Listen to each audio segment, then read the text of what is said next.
लूका की इंजील छठा बाप होगा और छठी आयत से 11वीं आयत तक हम पढ़ेंगे। लूका की इंजील छठा बाप छठी आयत से 11वीं आयत तक।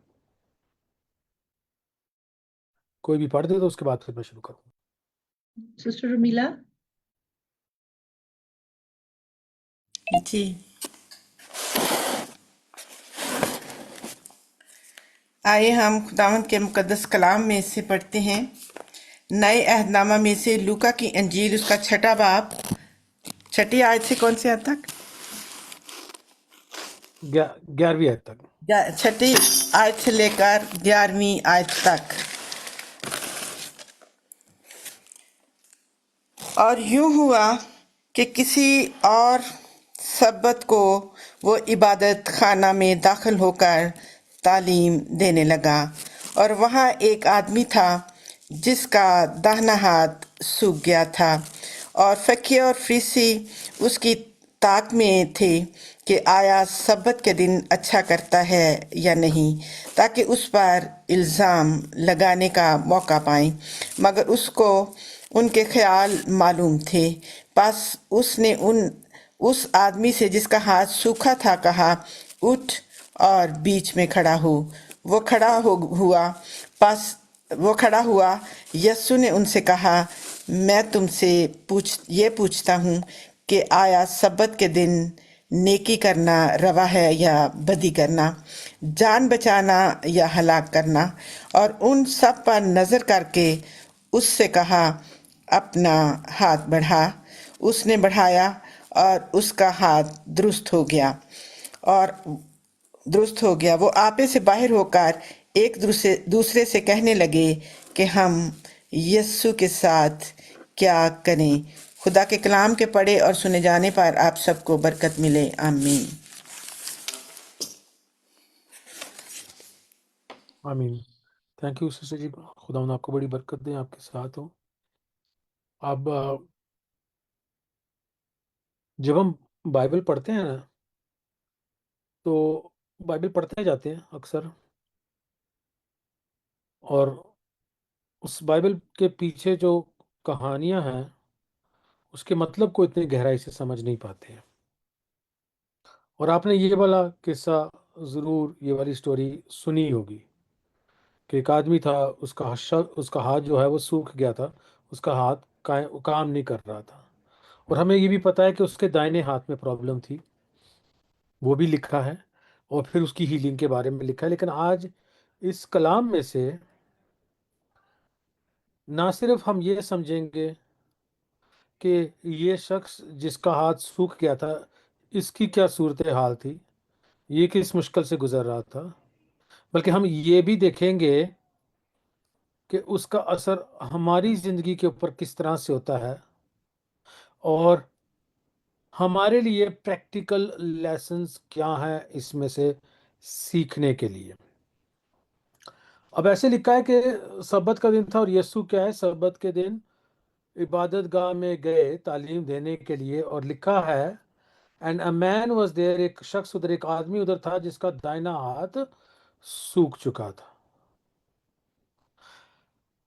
समझने की जरूरत ये है, देखिए इस कलाम की छोटी छोटी चीजें जो लिखी होती हैं उसके पीछे मतलब होता है। लिखा है उसका दाहिना हाथ सूख चुका था। क्वेश्चन ये है कि ये कब और कैसे सूखा। डिटेल तो यहाँ पे ज्यादा दी भी नहीं है, लेकिन एक चीज हमें पता चलती इससे ये है कि ये जन्म से सूखा नहीं था। जो कुछ बीमारियां जन्म के से थी उनके बारे में लिखा है कि ये जन्म का अंधा था, ये पैदा ही इस तरह से हुआ था। लेकिन यहां पे हमें इस बात का पता है कि ये माजी में तो था, इसका हाथ सूखा माजी में तो था, लेकिन पैदाइश से नहीं था। तो क्वेश्चन ये है कि ये कब और कैसे हुआ, और आंसर ये है कि बेशक हमें एग्जैक्टली नहीं पता, लेकिन हम ये अंदाजा लगा सकते हैं कि ये पास्ट में कुछ वक्त पहले हुआ है। पास्ट में कुछ वक्त पहले हुआ है। अब कितनी वक्त, कितना देर पहले हुआ है नहीं नहीं जानते हम, साल, 2 साल, 3 साल, 4 साल, बाइबल में लिखा नहीं है तो इसलिए हम स्पेकुलेट नहीं करेंगे। लेकिन ये बात हमें बड़े वाज़िया तौर से पता है कि पैदाइश से ऐसा नहीं है। फर्क क्या पड़ता है इससे? फर्क ये पड़ता है कि इस शख्स की पहले एक जिंदगी थी जो कि नॉर्मल थी। पहले एक जिंदगी थी जो कि एक नॉर्मल जिंदगी थी, और उस नॉर्मल जिंदगी में एक प्रॉब्लम आती है। प्रॉब्लम ये आती है कि उसका हाथ सूख जाता है और वो अपने दाहिने हाथ से काम नहीं कर सकता, और वहां से उसकी जिंदगी की ट्रेजेडी शुरू होती है। और हमने देखना ये है कि जब हाथ सूख जाता है, जब दाहिना हाथ उसका काम नहीं कर रहा, तो उससे उसकी जिंदगी पे क्या असर होता है, खास तौर पे यीशु के दौर में, यीशु के जमाने में। क्योंकि हम बाइबल जब पढ़ रहे हैं, जो बाइबल की स्टोरी पढ़ रहे हैं, तो वो स्टोरी हम उस पर्सपेक्टिव से पढ़ रहे हैं कि जब लिखी गई थी, जिस सूरत हाल में लिखी गई थी, उस शख्स के ऊपर किस तरह से असर करती है, और फिर बाद में हम उसको कंपेयर करते हैं कि इसका असर हमारी जिंदगी पे किस तरह से होता है। अब देखते हैं कि ये जो शख्स है, ये अब एक ग्रोन अप पर्सन है। मोस्ट प्रॉब्ली इसकी कोई फैमिली भी है, इसके बारे में यहाँ तो लिखा नहीं, लेकिन मोस्ट प्रॉब्ली हम ये अज्यूम कर रहे हैं कि इसकी फैमिली भी है, क्योंकि ये एक ग्रोन अप मैन है, ये एक बालिग शख्स है। और अब आप अंदाजा लगाएं कि अगर किसी का दाहिना हाथ काम नहीं कर रहा, क्योंकि खासतौर पे मेंशन उसका दाहिना हाथ, तो उसकी जिंदगी पे क्या असर हो रहा है। बाय द वे, कुछ एक्स्ट्रा बिब्लिकल लिटरेचर है, एक्स्ट्रा बिब्लिकल लिटरेचर है जो कि हिस्टोरिकल लिटरेचर है, जिसमें इस शख्स का मेंशन है। तो ये मैं 100% दावे से तो नहीं कह रहा हूं, लेकिन जिस तरह से मेंशन है मैं उस तरह से कह रहा हूं कि ये शख्स उसमें, उस एक्स्ट्रा बिब्लिकल लिटरेचर में इस तरह से मेंशन्ड है कि ये जो है पत्थर का काम करने वाला था, पत्थर तोड़ने वाला था, यानी कि स्टोन मेसन था ये। तो ये दाएं, इसका हाथ मोस्ट प्रोबेबली सूखा कैसे फिर? वर्क प्लेस इंजरी की वजह से। हथौड़ी से काम करता है, हो सकता है कि उसको गलत कहीं पे लग गया या इसके हाथ पे पत्थर लग गया, डिटेल्स हमें नहीं पता। लेकिन चूंकि इसके हाथ पे चोट लगी, और उस चोट का नतीजा ये है, अभी मुझे मुझे ना एक मेरे सामने एक तस्वीर बड़ी विविड है, एक तस्वीर बड़ी ज़बरदस्त है मेरे सामने। क्योंकि जब मैं पाकिस्तान में था, अभी मैं इंग्लैंड में हूँ, क्योंकि आज मेरे डैडी का फ्यूनरल था, तो मैं इस वजह से यूके आया हूँ। और फिर एक दो दिन में मैंने वापस जो है वो पाकिस्तान चले जाना है। लेकिन जब मैं पाकिस्तान में था, तो वहाँ पे हमारी फैमिली जो है वो काम करती है, इस तरह की मिनिस्ट्री है, मिशन का काम करती है, जो ब्रिक लेन्स में लोग हैं उनकी हेल्प करती है। और हुआ ऐसे कि वहाँ पे एक शख्स है जो कि काम कर रहा था, भट्टे पे काम कर रहा था, ईंटों वाला काम कर रहा था।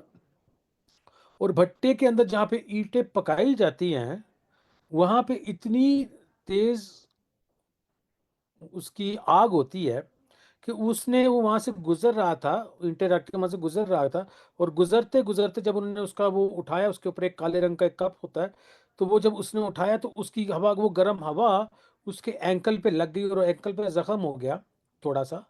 लेकिन चूंकि गरीब लोग हैं, उसने अपनी फैमिली के लिए प्रोवाइड करना है, तो वो आगे अपना दिन काम काम करता रहा। लेकिन वो जख्म बढ़ता रहा, बढ़ता रहा, बढ़ता रहा। और करते करते, क्योंकि गरीब हैं तो अफोर्ड भी नहीं कर सकते थे मेडिकल केयर, सो ये हुआ कि जब तक हमारी मिनिस्ट्री को पता चला, हमने उसकी केयर करनी शुरू की, तो फिर हमने डॉक्टर प्रोवाइड किया। और जब डॉक्टर प्रोवाइड किया, और अब हम डॉक्टर्स के पास लेके गए, अभी तक 3 डॉक्टर्स के पास ले जा चुके हैं। लेकिन जब डॉक्टर के पास लेके गए, तो अब उन्होंने क्या कहा है भला, बहुत देर हो गई इसको, अब ये जो वूंड है ये हड्डी तक पहुंच चुका है और टांग काटनी पड़ेगी। अगर पहले आते तो हम इसको इंजेक्शन वगैरह लगा के, ट्रीटमेंट करके वूंड को आगे ना बढ़ने देते, और टांग ठीक हो जानी थी। लेकिन अब इसकी टांग काटनी पड़ेगी। तो अब मैं वापस जब पाकिस्तान जाऊंगा और जाके फैमिली को विजिट करूंगा, और फिर देखूंगा कि वहाँ पे क्या सिचुएशन है। हम कोशिश कर रहे कि डिफरेंट डिफरेंट अभी डॉक्टर्स के पास लेकर जाएं ताकि टांग बच जाए, लेकिन छोटी सी कभी कभी इंजरी जो है वो बड़ी प्रॉब्लम्स क्रिएट कर देती हैं। और उस जमाने में उस तरह के डॉक्टर तो थे नहीं। मोस्ट प्रोबेबली उसके हाथ पे इंजरी हुई जिसकी वजह से ब्लड सर्कुलेशन रुक गई, और ब्लड सर्कुलेशन रुकने की वजह से हाथ एट्रोफी कर जाता है। हाथ एट्रोफी कर जाता का मतलब यह है कि जब खून की जो फ्लो है वो प्रॉपर नहीं होता तो मसल्स जो हैं वो सिकुड़ जाते हैं, हड्डी जो है वो भी सिकुड़ जाती है, और उसका हाथ जो है वो बिल्कुल ही जो है वो अब काम नहीं कर रहा है। अब इसका नतीजा क्या है कि उसका हाथ काम नहीं कर रहा है? इसका नतीजा ये है कि अब वो कमाई नहीं कर सकता है। दूसरी बात ये है, दाहिना हाथ जो है वो पावर को रिप्रेजेंट करता है, अथॉरिटी को रिप्रेजेंट करता है। अब साइकोलॉजिकली देखें ना, उसके माइंड पे क्या असर है कि मेरी जिंदगी की पावर तो चली गई, मेरी जिंदगी की अथॉरिटी भी चली गई। और बाइबल में ये जो स्टोरीज लिखी है ना, इसके पीछे बड़ा सिंबॉलिक मीनिंग है। हम सिर्फ उसको पढ़ के रद्द कर देते हैं। यार ये एक शख्स की स्टोरी लिखी है जिसका हाथ जो है वो सूख गया था और यीशु ने उसको ठीक कर दिया। वाह वाह वाह, बड़ी जबरदस्त बात है। लेकिन हम ये भूल जाते हैं कि बाइबल में जो ये स्टोरीज लिखी हैं, ये आपकी और मेरी जिंदगी की स्टोरी है। किसकी स्टोरी है? आपकी और मेरी जिंदगी की स्टोरी है। और इसके पीछे गहरे सिंबलिज्म को समझने की जरूरत है। किसको? सिंबलिज्म को समझने की जरूरत है। और सिंबलिज्म ये उन लोगों के लिए है जिनकी जिंदगी के अंदर किसी न किसी उनकी जिंदगी के फील्ड की पावर और अथॉरिटी सुकड़ गई हो। पावर और अथॉरिटी आपकी जिंदगी की सुकड़ गई हो। क्योंकि मैं खुद इस फेज से गुजरा हूं और गुजर रहा हूं। जब जब मेरा बिजनेस मुझसे ले लिया गया, या बिजनेस खुदा ने कहा कि बंद कर दे, तो दो बिजनेसेस बंद कर दे, तो मेरी वो जो पहले पावर और अथॉरिटी थी वो सुकड़ गई, वो जाती रही। एक तो पावर अथॉरिटी, दूसरा उसकी कमाई भी चली गई। और मैं खुद इस फील्ड में हूं, मैं सॉरी फील्ड कह रहा हूं, मैं खुद ही इस सिचुएशन में हूं कि मेरी खुद की कमाई जा चुकी है। जब ये कहानी को मैंने पढ़ा तो मैंने खुदावन से पूछा, खुदावन इसका मतलब क्या? और मुझे समझ नहीं आई, और मैं दो तीन दफा पढ़ा और मैं आगे चला गया। और अचानक से परसों की बात है कि मैं आगे जाके आगे पढ़, लेकिन अचानक से फिर से खुदावन ने मुझे कहा कि वो दोबारा से जाके पढ़। वो आदमी जिसका हाथ सुकड़ गया था, वो कहानी जो है वो तेरी कहानी लिखी हुई है। क्योंकि तेरी पावर और अथॉरिटी जो है वो भी सुकड़ गई है, और तेरी आमदनी जो है वो भी सुकड़ गई है। तेरी आमदनी भी तो चली जाती रही, पावर और अथॉरिटी भी चली गई। और अब मैं उन सब लोगों से बात कर रहा हूं जिन्होंने कहीं ना कहीं अपनी जिंदगी में अपनी पावर, अपनी authority, financial crisis, family crisis, ये सिर्फ जो है वो पैसे की बात नहीं हो रही। कहीं ना कहीं जिंदगी के अंदर अगर आपकी कोई भी चीज सुकड़ गई हो, वो फैमिली लाइफ हो सकती है, वो हेल्थ हो सकती है, फाइनेंसेस हो सकते हैं, आपका स्फीयर ऑफ इन्फ्लुएंस हो सकता है, कुछ भी हो सकता है जिसको कहीं ना कहीं ठोकर पहुंची, कहीं ना कहीं नुकसान हुआ। और आपको इस बात का पता है कि शैतान इसलिए आया है कि वो क्या करे? नुकसान पहुंचाए, वो लूटे, वो मार दे, वो चोरी करे। वो सिर्फ और सिर्फ नुकसान देने आया है। और कहीं ना कहीं हमारी जिंदगी के किसी ना किसी पहलू में कुछ ना कुछ जो है वो सुकड़ जाता है। और आज अगर हम इस कलाम को समझेंगे तो हमें इस बात की समझ लगेगी कि ऐसी सूरत हाल में हमें यीशु क्या बताते हैं कि क्या करना है और कैसे एक्ट करना है। देखिए, उस जमाने में जो दायां हाथ है वो इज्जत वाला हाथ होता था। अब थोड़ी सी बात जो है मैं करूंगा तो वो उसको आपने माइंड नहीं करना है, लेकिन उस जमाने में कुछ अच्छी सैनिटेशन होती नहीं थी।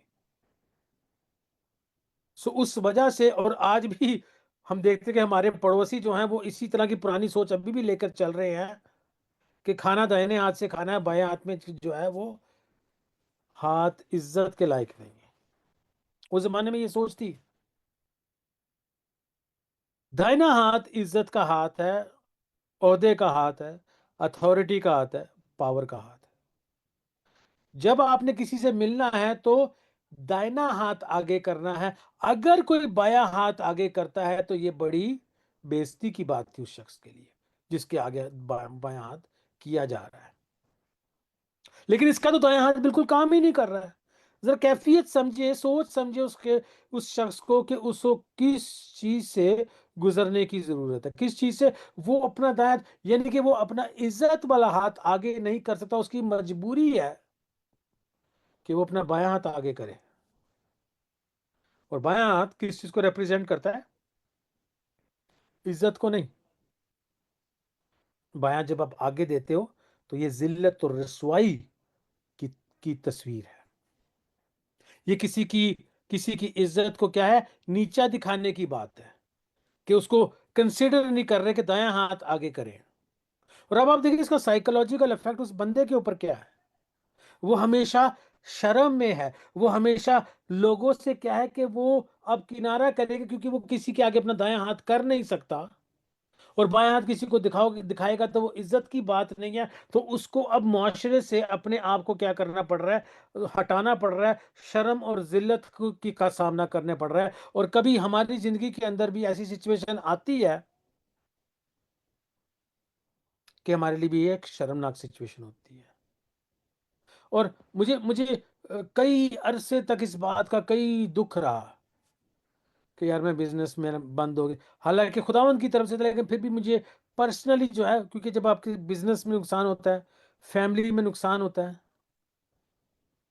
आज डैडी को हमने दफनाया, कुछ 6 माह पहले, 7 माह पहले मामा को दफनाया था।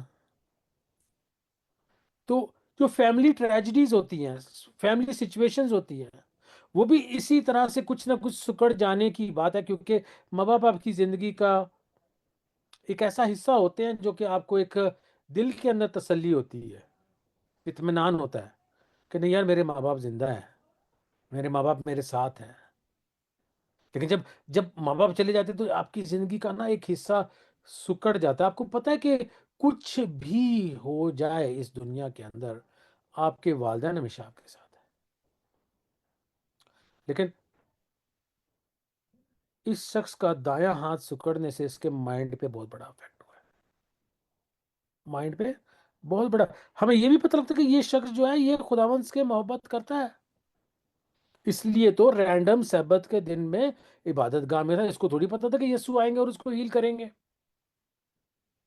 यहां पे लिखा है कि एक ऐसा शख्स था जिसका दायां हाथ सुकड़ा हुआ था।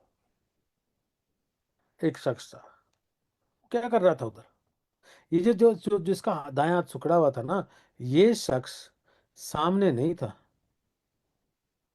क्योंकि अब साइकोलॉजी उसके माइंड पे इस तरह से अफेक्ट हुई है, इसके वूंड ने इसके माइंड पे इस तरह से अफेक्ट किया है कि ये अब क्या है कि माशरे में भी, क्योंकि खुदावन से मोहब्बत तो करता है, दुआ तो करता है, इबादत गाह में तो जाना चाहता है। तो इस वजह से हम देखते हैं कि ये इबादत गाह में तो गया है, लेकिन क्या है, इसने अपने आप को साइड पे रखा हुआ है। इसने अपने आप को छुपा के रखा हुआ है। ये लोगों के सामने नहीं आना चाहता। और इस साइकोलॉजी में इसने इस माइंडसेट में जिंदगी गुजारनी है, गुजार रहा है कि ये सामने ना आए। और ये चीज जो है इसके अंदर इसके लिए क्या पैदा कर रही है, इसके लिए इसको मार्जिनलाइज कर रही है, यानी कि इसको माशरे से अलग कर रही है, इसको सोसाइटी से अलग कर रही है, इसको उठने बैठने से अलग कर रही है। और इस वजह से ये चीज जो है आपकी जिंदगी के अंदर अकेलापन जो है वो पैदा करता है। और अकेलापन हमेशा जो है आपके अंदर डिप्रेशन पैदा करता है। लेकिन ये शख्स फिर भी आ रहा है, फिर भी आ रहा है। अब फकी फरीसी वहां क्या देख रहे थे? आया यीशु इस बंदे को हील करेंगे या ना करेंगे? और वो क्या चाहते थे कि ये हील हो जाए, शिफा पा जाए? नहीं। कौन से लोग ये चाहते थे कि ये शिफा ना पाए? जो लोग इसके खैर ख्वाह होने चाहिए थे, यानी कि इबादत गाह के जो सरबराह हैं, जो रहनुमा हैं, जो लीडर हैं, जो कि इसके खैर ख्वाह होने चाहिए थे, वही नहीं चाहते कि ये क्या है, शिफा पा जाए। वही नहीं चाहते कि ये जिंदगी में तरक्की कर जाए। वही नहीं चाहते कि ये जिंदगी में आगे बढ़ जाए। और आज भी इसी तरह से है। सरप्राइज हमने इस बात से नहीं होना, क्योंकि कलाम में लिखा है कि जो हमारे सरबराह, जो हमारे रहनुमा, जो हमारे खैर ख्वाह हैं, वही नहीं चाहते कि हम तरक्की कर जाए। कोई मुझे बता सकता है कि क्यों नहीं चाहते कि हम तरक्की कर जाए? किसी को पता हो? क्या ख्याल है? क्यों नहीं चाहते? क्या ख्याल है? क्या सोचते हैं आप? हम्म? क्योंकि कोई भी किसी की तरक्की को देख के खुश नहीं होता। बज़ाहिर ये कह देते हैं कि वो खुश है, लेकिन असल में वो तब तक ही खुश होते हैं जब आपकी तरक्की उनकी तरक्की से कम होगी। जब आपकी तरक्की उनकी तरक्की से ज्यादा होने लग जाएगी ना, तो वो खुश नहीं होंगे, किसी भी तरह से खुश नहीं होंगे। हम्म? अब यीशु इन सब बातों को जानते हैं। ये सिचुएशन आपकी और मेरी भी है। वहां पे लोग वो हैं जो कि बज़ाहिर उसके खैर ख्वाह होने चाहिए, लेकिन वो है नहीं है। वो उसकी ऑपोजिशन में है। वो नहीं चाहते कि ये शिफा पाए। चाहे जो भी रीजन है, सबत का दिन है या जो भी है, उनके पास रीजंस कई हो सकते हैं कि आप, और उनके रीजंस वैलिड हो सकते हैं कि आप कहीं शिफा ना पा जाओ, आप कहीं तरक्की ना बढ़ जाओ, आप कहीं खानदानी तौर से, माली तौर से, जिस्मानी तौर से किसी भी तरह से आगे बढ़ जाओ। वो नहीं चाहते, चाहे उनके रीजंस वैलिड ही हैं। और यीशु उनके दिल के हाल को जानते हैं। और आपको पता है, जो सबसे पावरफुल बात मुझे लगी, जो सबसे पावरफुल बात लगी मुझे मुझे बहुत ज्यादा टच की ये बात, जब यीशु ने ये लफ्ज बोले 8वीं आयत में, अराइज एंड स्टैंड हियर, उठ और इनके दरमियान खड़ा हो। उठ, तू जो कोने में छुपा हुआ है, तू जो कोने में छुपा है, तू जो दूसरों के सामने नहीं आना चाहता, उसी को कह रहे हैं यीशु, उठ और इनके दरमियान खड़ा हो, इनके बीच खड़ा हो। जहां पे तेरी इज्जत नहीं होती, जहां तेरे को कमतर समझा जाता है। क्योंकि बीमारी क्या, बीमारी का हाल ये है कि अगर किसी की इस तरह की बीमारी है, तो समझा जाता है कि उसके ऊपर लानत है, इसने कुछ गलत किया है, इसने कोई गुनाह किया है। और यीशु कह रहे हैं, उठ, इन्हीं के दरमियान खड़ा हो, जो कि तेरी तरक्की नहीं देखना चाहते हैं। ये एक बहुत बड़ा चैलेंज है। ये एक बहुत बड़ा चैलेंज है उस शख्स के लिए जिसका हाथ सूखा हुआ है। क्यों उसके लिए चैलेंज है ये? क्योंकि वो कई अरसे से, जब से उसको ये तकलीफ है, जब से उसका हाथ सूखा है, तब से वो लोगों से छुप रहा है। तब से वो अपना सर उठा के जो है वो सड़क में नहीं चल पाता। तब से उसको नजरें वो दूसरों के साथ मिला के नहीं चल पाता। तब से उसको सर अपना नीचा करके चलने की जरूरत है। और यीशु उसको कह रहे हैं, उठ, इनके दरमियान खड़ा हो, इनके दरमियान खड़ा हो। बड़ी हिम्मत चाहिए, बड़ी दिलेरी चाहिए,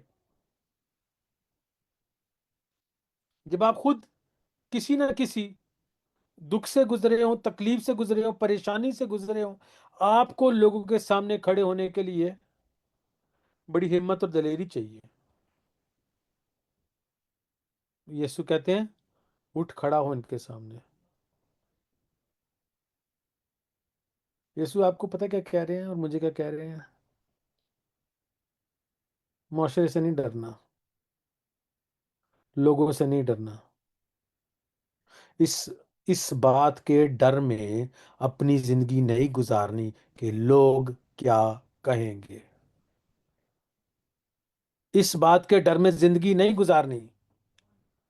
अगर इसी डर में रहता वो, तो फक्की फरीसी तो कभी नहीं चाहते थे कि उसको वो शिफा पाए, और वो अगर वो यीशु का कहना ना मानता कि उठ और इनके दरमियान खड़ा हो, हिम्मत रख,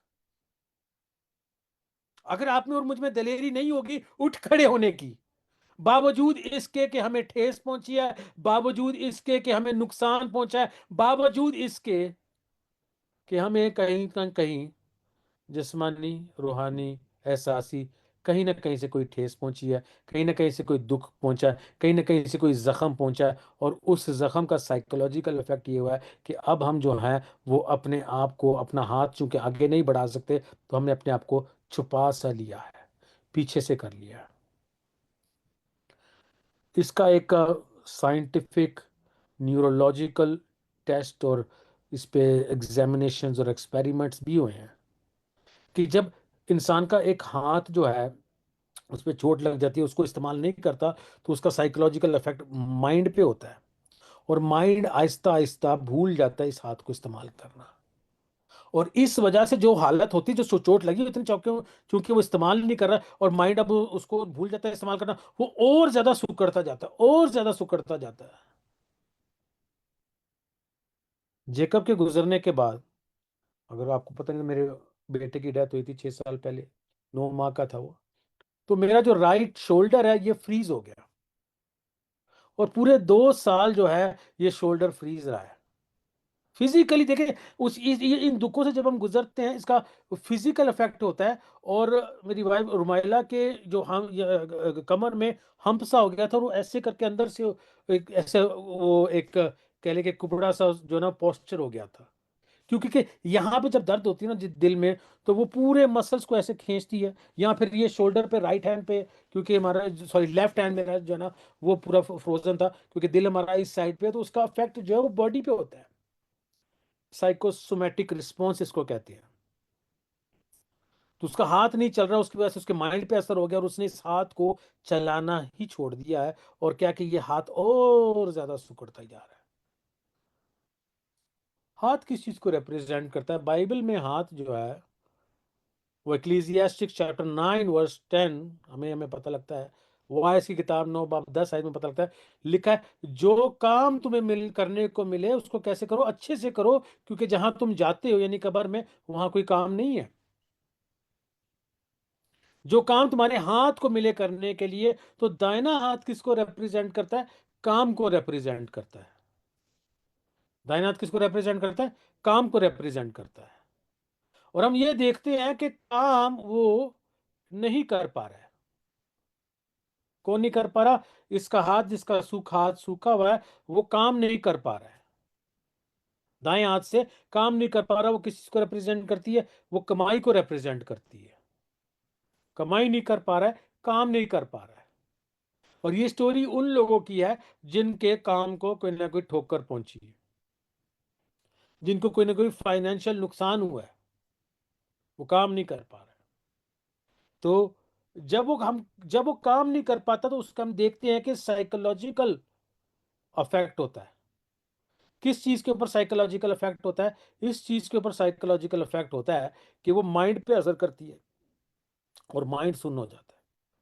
जैसे मैंने आपको बताया, साइकोसोमेटिक रिस्पॉन्स होता है कि न्यूरोलॉजिकली जब आपका हाथ जो है उस पर चोट पहुंच जाती है, इस्तेमाल नहीं करते, तो फिर माइंड उसको जो है वो काम करना, उसको जो है उसकी, क्योंकि वो जो न्यूरोपाथ्स है, जो जो रास्ता बना हुआ है जो न्यूरॉन्स का, वो नहीं काम करता, इस वजह से जो है वो आहिस्ता आहिस्ता हाथ जो है वो और भी ज्यादा सिकुड़ता चला जाता है। और ये किस चीज को रिप्रेजेंट करता है? ये हमारी इस फाइनेंशियल सिचुएशन को भी रिप्रेजेंट करता है, या कोई भी तकलीफ, कोई भी बीमारी जिसमें हम ये इसको रिप्रेजेंट कर रही है, उसको रिप्रेजेंट करता है कि जब वो तकलीफ बढ़ती चली जाती है या अरसा गुजरता जाता है, तो वहां पे और ज्यादा नुकसान होता चला जाता है, चाहे वो फाइनेंशियल है, खानदानी है, जो कुछ भी है। लेकिन यीशु कहते हैं, उठ इनके दरमियान खड़ा हो। नंबर 1, उठ इनके दरमियान खड़ा हो। तो सबसे पहले हमें यह समझना है कि जब हमें कोई नुकसान हमारी जिंदगी में मिला हो, चाहे वो फाइनेंशियल हो, चाहे वो फैमिली नुकसान हो, जिस तरह से आज मुझे भी अपने फादर को दफनाना है, तो चाहे वो फैमिली का नुकसान हो, चाहे वो बिजनेस का नुकसान हो, चाहे वो कोई भी नुकसान हो, कोई भी ठोकर पहुंचे, वो सिचुएशन जो है वो सूखती जा रही है, तो सबसे पहले हमें यहाँ पे देखने को मिलता है कि यीशु कहते हैं कि उठ खड़ा हो, उठ खड़ा हो। वो किस पोस्चर में था? बैठा छुपा हुआ। क्योंकि वो क्या, लोगों के सामने नहीं अब आ रहा था, काफी अरसे से लोगों के सामने नहीं आ रहा था। क्या सिचुएशन थी? ये सिचुएशन थी कि जब वो किसी से दाएं हाथ से हाथ नहीं मिला सकता, तो उसके लिए जिल्लत रसवाई की बात थी। इस वजह से वो सबसे आंखें छुपाता था। उसका दिल नहीं करता लोगों से मिलने का, उसका दिल नहीं करता लोगों के आगे आने का। लेकिन खुदावंद क्या कह रहे हैं? उठ खड़ा हो, लोगों का सामना कर, फेस कर, वो लोग जो तेरे दुश्मन है उन्हीं के सामने खड़ा हो। आगे उसे क्या कहते हैं? कहते हैं अराइज एंड स्टैंड हियर, उठ खड़ा हो। ताबेदारी देखें, and he arose and stood, वो उठा और खड़ा हो गया। यीशु ने उसको बाद में, बाकियों से पूछते हैं क्या करना अच्छा है सबत के दिन, जिंदगी देना या तबाह करना?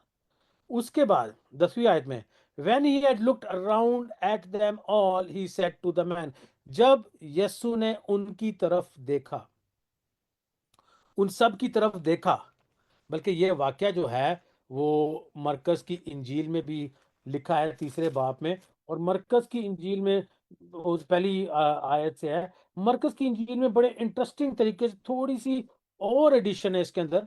मरकस की इंजील में इस तरह से लिखा है कि when he had looked around at them with anger, 5वीं आयत में है with anger, गुस्से से। हम सोचते हैं कि शायद यीशु को गुस्सा नहीं आता, लेकिन यीशु को भी गुस्सा आता, और लिखा हुआ भी है, बड़े क्लियरली लिखा है यीशु के इमोशंस। यीशु के इमोशंस देखे, when he had looked around at them with anger। अच्छा, यीशु को गुस्सा आया हुआ है, लेकिन आगे लिखा है क्यों गुस्सा आया हुआ है? बीइंग ग्रीव्ड, क्योंकि यीशु का दिल दुख में था। बीइंग ग्रीव्ड, क्योंकि यीशु दुख में थे। By the hardness of their heart, उनकी दिल की सख्ती की वजह से यीशु का दिल दुखी था और इसलिए नाराज भी था। फीलिंग्स देखें आप, फीलिंग्स ये हैं, ये वो लोग हैं जो कि खैरख्वाह होने चाहिए थे, लेकिन उनका दिल सख्त है, दिल सख्त है। और यीशु का दिल इस वजह से दुखा हुआ कि इन लोगों का दिल सख्त है। और हमें भी लाइफ में फेस करना पड़ता है उन्हीं लोगों को जो कि हमारे खैरख्वाह होने चाहिए, जो कि हमारे करीबी होने चाहिए। उनके दिल सख्त है, उनके दिल सेल्फिश है, उनके दिल सेल्फ सेंटर्ड है, उनके दिल सिर्फ अपने बारे में सोचते हैं। दूसरे अपनी, उनको पढ़ा हुआ कि ये सरबत का ये कानून है, ऐसे है वैसे है, लेकिन इस शख्स की नहीं पड़ी हुई जो कि कितनी देर से हाथ इसका सूखा हुआ और ये कमाई नहीं कर पा रहा है, इज्जत की जिंदगी नहीं गुजार। इस उस शख्स की जिंदगी कैसे गुजर रही है, कोई अता पता ही नहीं है, कोई ख्याल ही नहीं है। अपने में ही मगन है वो लोग कि सब्बत का दिन है, कहीं ये हुक्म ना टूट जाए। और ऐसी सिचुएशन हमें भी जिंदगी में फेस करनी पड़ती है, अपने करीबियों से ही। अपने में लोग इतने मगन है, अपनी बातों के बारे में सोचते जाते हैं, अपनी जिंदगी कैसे गुजारेंगे, क्या करेंगे क्या नहीं करेंगे, कि दूसरे का जरा ख्याल नहीं, दूसरे का ये नहीं पता कि यार कोई दूसरे शख्स को भी देख लूं कि दूसरा शख्स किस चीज से गुजर रहा है। एक्चुअली में खुदावंद कलाम से ना हमें वाकिफ करवा रहे हैं उन्हीं लोगों के बारे में जो कि हमारे करीबी होते हैं और उनको हमारी परवाह नहीं होती। तो खुदावंद हमें वाकिफ करवा रहे हैं कि नहीं, फिक्र नहीं करनी, ये ऐसे होता है। और और देखने वाला कौन है? खुदावंद है। देखने वाला कौन है? खुदावंद है। देखिए, खुदावंद को लिखा है कि जीसस वाज एंग्री। जब लोग आपके साथ ज्यादती करते हैं ना, यीशु नाराज होते हैं। ये ना सोचिएगा आपके साथ ज्यादती होती जा रही है और खुदा को कोई परवाह नहीं है। यीशु उसको क्या कहते हैं? यीशु उससे कहते हैं stretch out your hand, stretch, उसने तो, उसका तो हाथ सिकुड़ा हुआ है, उसने तो कई अरसे से हाथ को जो है वो आगे स्ट्रेच नहीं किया, आगे फैलाया नहीं है, आगे बढ़ाया नहीं है। तो यीशु उसको कह रही है कि ये हाथ जो कि कई अरसे से सिकुड़ा हुआ है, इसको क्या करना है? आगे बढ़ाना है, इस हाथ को आगे बढ़ाना है। कैसे करेगा? उसने तो ये, उसको तो, उसके पास तो अब ये न्यूरो सेंसेस भी नहीं है, उसके पास तो ये न्यूरल पाथवे भी नहीं है, उसके माइंड ने इस हाथ को इस्तेमाल करना काफी अरसे से ही छोड़ दिया है। तो कैसे आगे बढ़ाएगा? ईमान में आगे बढ़ाएगा, यीशु के कहने पे आगे बढ़ाएगा, खुदा उनकी कुवत में आगे बढ़ाएगा। और मैंने आपको क्या कहा था? हाथ किसको रिप्रेजेंट करता है? काम को रिप्रेजेंट करता है। और चाहे आज आपको समझ आ रही है, नहीं आ रही है, खुदावंद आपको कह रहे हैं अपने काम को आगे बढ़ाओ। खुदावंद क्या कह रहे हैं? अपने काम को, वो जो काम जहां पे ठोकर पहुंची, जो ठेस पहुंचा है, उस काम को वहां नहीं रोके रखना, उस काम को आगे बढ़ाना है। किसके सामने? ऑपोजिशन के सामने, तकलीफ के सामने, मुसीबत के सामने। और यहां पे आपके सामने मैं एग्जाम्पल के तौर पे मौजूद हूं, जो काम खुदावन ने मुझे दिया करने के लिए। मुसीबत के दिन में आपके सामने अपना काम आगे बढ़ा रहा हूं।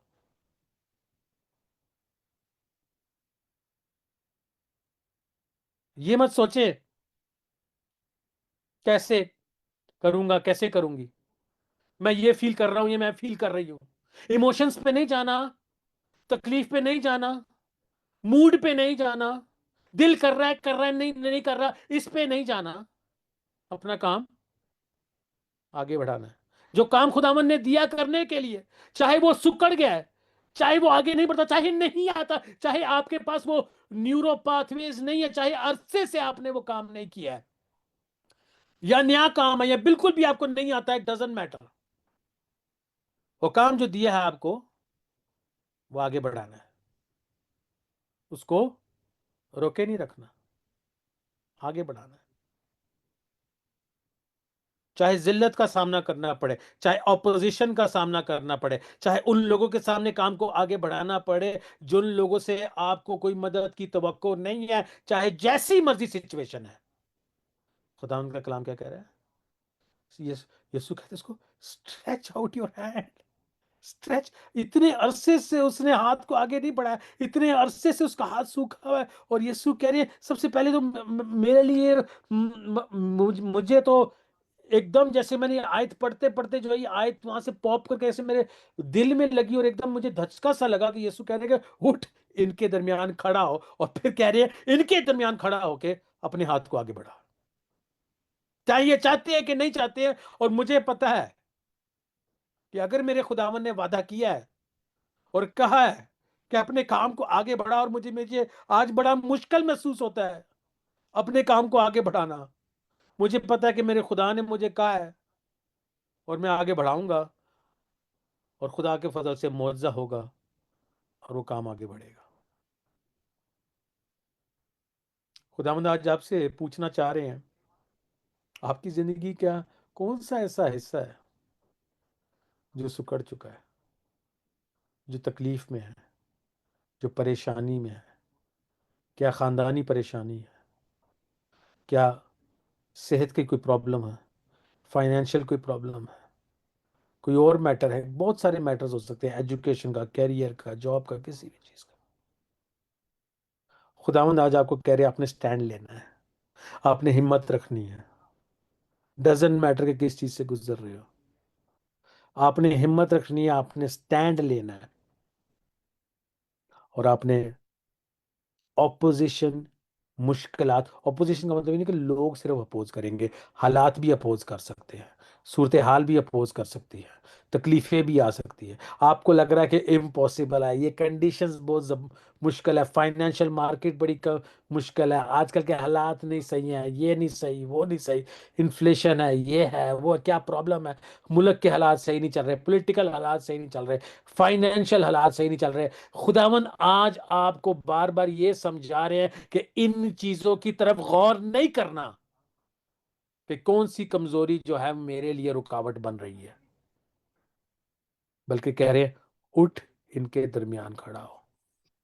आपको और मुझे कह रहे हैं उठ, इनके दरमियान खड़ा हो। और जब ये कहते हैं कि अपने काम को आगे बढ़ा। मुश्किल, थोड़ा सा मुश्किल टास्क दिया है खुदा ने, थोड़ा सा मुश्किल टास्क दिया है, लेकिन आपकी और मेरी एनर्जी किस चीज में जाएगी? जो काम खुदा ने दिया है उसको आगे बढ़ाने में। जब वो अपना काम आगे बढ़ाता है तो हम देखते हैं, एंड ही डिड सो, उसने अपना हाथ आगे बढ़ाया, and his hand was restored as whole as the other, and his hand was restored as whole as the other. उसका हाथ क्या हो गया? रिस्टोर हो गया, शिफा पाली, वो उसका हाथ दोबारा से ठीक हो गया। तो खुदावन खुदावन मुझे मुझे बता रहे हैं, चाहे तेरे दाहिने हाथ पे ठेस पहुंची है, ठोकर पहुंची है, नुकसान हुआ है, फिक्र मत कर, अपने काम को आगे बढ़ा। देख, मैं दोबारा से रिस्टोर कर दूं, मैं दोबारा से तुझे बहाल कर दूं, मैं तेरे साथ हूं, तूने फिक्र नहीं करनी। और जब जिंदगी हम तकरीबन जिंदगी हम कंप्लीटली फर्क तरीके से गुजारना शुरू कर देते हैं, जब हमें इस बात का पता होता है कि खुदावंद मेरे साथ है, मैं क्यों किसी बात की फिक्र करूं। वह हाथ बढ़ाता है, शिफा पाता है, और उसका हाथ बिल्कुल ठीक हो जाता है। और हम ये देखते हैं, खुदावंद का ये वादा है, और ये वादा 100% जो है वो पूरा होगा। हम आगे देखते हैं कि उस वक्त क्या होता है, and they were filled with rage, और वो गुस्सा, उन लोगों को बड़ा गुस्सा आ गया, और ये डिस्कस करते हैं कि अब हम यीशु को किस तरह से कत्ल कर। जब आपकी तरक्की होती है तो किसी न किसी को गुस्सा आता है, किसी न किसी को तकलीफ होगी, किसी न किसी को परेशानी होगी। हमने उन लोगों में से नहीं बनना जो कि दूसरे लोगों की तरक्की से जलते हैं। शायद आप ऐसा ना फील करते हो, लेकिन मेरे अंदर ये इमोशन था, अब इतना नहीं है लेकिन अभी भी है। जबकि मैं देखता हूँ कि यार दूसरे तरक्की कर रहे हैं और मैं वहां का वही हूँ, बल्कि मेरी जिंदगी में नुकसान होता जा रहा है। ये तब तक मेरी जिंदगी में बहुत ज्यादा ख्याल था, तब तक जब तक मुझे इस बात की समझ नहीं आई कि खुदा ने मुझे मेरी दौड़ दी है दौड़ने के लिए, खुदा ने मुझे मेरा काम दिया करने के लिए। मैं दूसरों के काम की, दूसरों की तरक्की से जो है वो जलूंगा नहीं, बल्कि मैं अपने काम पे फोकस करूंगा। क्योंकि अगर मैं उस तरह से जलता रहूंगा तो मैं देखूंगा कि मेरे से तो आगे बहुत से लोग निकलते जा रहे हैं। लेकिन मुझे उस चीज पे फोकस नहीं करना, मुझे अपने काम को आगे बढ़ाना है। यदि काम जो मुझे दिया, मुझे सिर्फ और सिर्फ अपना फोकस अपने काम पे लगाना है। जब मैं अपना फोकस दूसरों के कामों पे लगाऊंगा, उसके पास कितना है कितना नहीं है, तो गुस्सा, जेलसी, हेट्रेड, एनवी, प्राइड, ये सारी की सारी चीजें, ये सारी नेगेटिव इमोशन जो हमारे अंदर आएगा। सो खुदावन ने उसको, यीशु ने उसको कहा कि हाथ आगे बढ़ा, उसने आगे बढ़ाया, और उसका हाथ जो है वो क्या हो गया, उसने शिफा पाली, और उस शिफा पाली, उसका हाथ जो है वो आगे बढ़ गया और कंप्लीटली नॉर्मल हो गया दूसरे हाथ की तरह। और वो जो जिल्लत और रुसवाई थी, वो जो परेशानी थी, वो जो दुख था, वो सब कुछ जो है वो यीशु ने बहाल कर दिया। और मैं ईमान में इस वर्ड को, इस कलाम को, इस बात को अपनी जिंदगी के लिए यीशु के नाम में क्लेम करता हूं कि आज बेशक मेरे पास उस तरह से वो चीजें नहीं है, लेकिन मुझे अपने काम को आगे बढ़ाना है, और खुदावंद काम को बहाल करेंगे।